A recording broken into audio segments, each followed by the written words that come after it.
Sugeng enjang anak-anak sedaya kepanggih malih kalih kula Pak Bobo.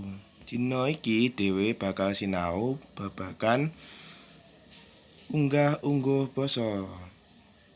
Ayo disimak bareng-bareng ya, ben dhewe padha mudeng lan iso migunani bagi awake dhewe. Apa iku unggah-ungguh basa? Unggah-ungguh basa yaiku minangka sarana kanggo komunikasi kanggo ngantarake marang sawijining maksud utawa kekarepan marang wong sing diajak guneman. Unggah-ungguh basa dibagi dadi kalih, yaiku basa ngoko lan basa krama.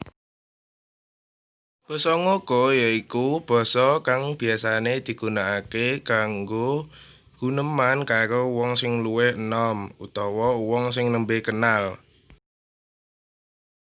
Basa ngoko dibagi dadi loro, yaiku ngoko alus lan ngoko lugu. Tuladha ngoko lugu. Kowe mengko sore sida ngampiri aku les? Tuladha ngoko alus. Aku mau ngunduh pelem akeh. Panjenengan napa kersa kula aturi?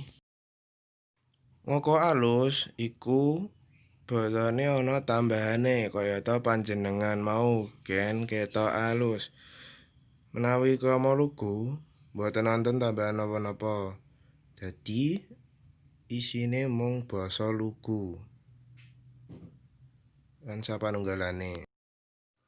Lanjut ing basa krama. Basa krama kuwi basa kang digunakake kanggo guneman marang wong sing luwih tuwa apa luwih sepuh. Basa krama dibagi dadi loro, yaiku basa krama lugu lan krama inggil. Tuladha krama lugu. Napa jenengan saking desa ngriki mawon to, Mas? Tuladha krama inggil. Panjenengan sampun dhahar napa dereng, Bu? Nah, iku mau materi saka Pak Bobo.